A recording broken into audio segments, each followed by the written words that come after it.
ప్రభుత్వం ఏర్పడిన తర్వాత నిత్యం కొట్లాడుకునే కంటే వెన్నుపోట్లతో ప్రజా తీర్పును వక్రీకరించడం కంటే ఇచ్చిపుచ్చుకునే ధోరణితో పదవులు చక్కగా పంచుకొని బలమైన ప్రభుత్వాన్ని ఏర్పాటు చేసుకుని 4 కాలాలు ఏలుకోవడమే ఉత్తమం.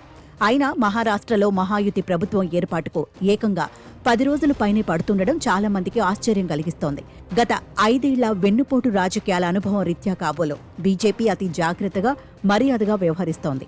అత్యధిక స్థానాలు గెలుచుకొని కూడా మరీ ఇంత వినయం ఎందుకని పార్టీ నాయకులే ఆశ్చర్యపోయే రీతిలో పెద్దలు నడుస్తున్నారు.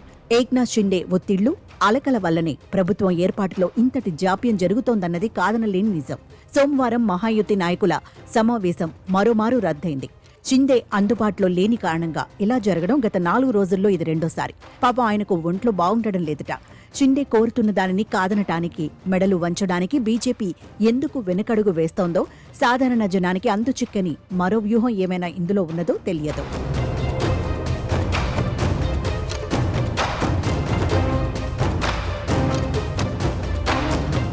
ఎవరు ముఖ్యమంత్రి అన్నది తేల్చుకోకుండానే ప్రమాణ స్వీకారోత్సవాన్ని మాత్రం బాగా ముందుగానే నిర్ణయించుకున్నారు.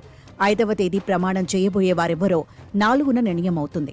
నిర్మలా సీతారామన్, విజయ్ రూపానీ సమక్షంలో బీజేపీ శాసనసభాపక్ష నేతగా దేవేంద్ర ఫడ్నవీస్ ఎన్నిక, సీఎంగా ఆయన పేరు ప్రకటన జరిగిపోతాయని వార్తలు వస్తున్నాయి.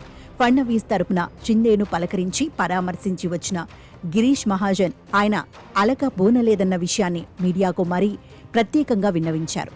డిప్యూటీ సీఎంతో పాటు హోంశాఖ కూడా తనకే కావాలని షిండే పట్టుపడుతున్నారని, కావస్తే మరో 2 తీసుకోగాని హోం మాత్రం ఇచ్చేది లేదని బీజేపీ అన్నందుకు షిండే ఆగ్రహించారని వార్తలు వెలువడుతున్న తరుణంలో తనకు అసలు మంత్రి పదవే అక్కర్లేదని జూనియర్ షిండే చేసిన వ్యాఖ్యకు ఎంతో కొంత విలువైతే ఉంది.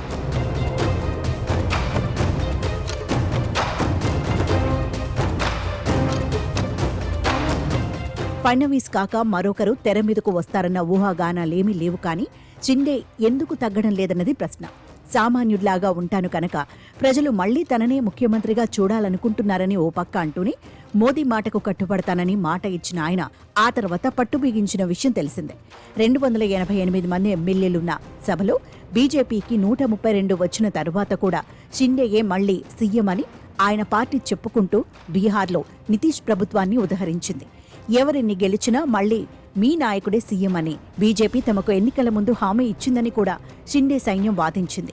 ఫలితాలు వెలువడిన 4 రోజులకు దిగివచ్చి నేను అడ్డంకి కాబోను అని ప్రకటించిన షిండే సీఎం పదవిలో రాజీ పడినా హోం మాత్రం వదలటం లేదు. నిన్నటి వరకు తాను సీఎంగా ఉన్నప్పుడు డిప్యూటీ సీఎం ఫడ్నవీస్ దగ్గర హోం ఉన్నందున ఇప్పుడు కూడా అదే న్యాయం అమలు కావాలి కదా అన్నది మంచి ప్రశ్న. కానీ ఉద్ధవ్ పార్టీని చీల్చి ఆగాడి ప్రభుత్వాన్ని నిలువునా కూల్చినప్పుడు బీజేపీ తాను పక్కకు తప్పుకొని అనూహ్యంగా షిండేను ముఖ్యమంత్రిగా కూర్చోబెట్టడానికి ఇప్పటి అవసరాల్లోనూ సంఖ్యాబలాల్లోనూ ఎంతో తేడా ఉంది.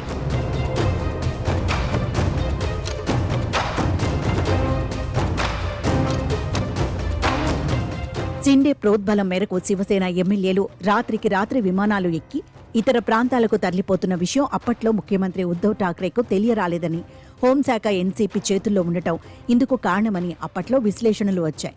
ఆ సంగతి అటుంచితే విపక్షాలతో సహా సమస్త పార్టీలను, రాష్ట్ర రాజకీయాలను నియంత్రించగలిగే శక్తివంతమైన హోం చేతుల్లో ఉండటానికి కేవలం డిప్యూటీ సీఎం అనిపించుకోవటానికి ఎంతో తేడా ఉందని షిండే అభిప్రాయం. ఏక్నాథ్ షిండేలను సృష్టిస్తాం అని విపక్ష పార్టీలను చీటికి మాటికి బెదిరించే బీజేపీకి ఆ పదవి అతడి చేతికి పోతే ఏం జరుగుతుందోనన్న వెరపు ఉండటం సహజం. అజిత్ పవార్ వెంటనే ఫడ్నవీస్కు మద్దతు ప్రకటించి ఆటలో మంచి ఎత్తు వేశారు. అంతిమంగా షిండే సర్దుకుపోవచ్చునేమో కానీ ఆరంభంలో రేగిన ఈ అనుమానాలు రేపటి రాజకీయాన్ని ప్రభావితం చేసే ప్రమాదమైతే ఉంది.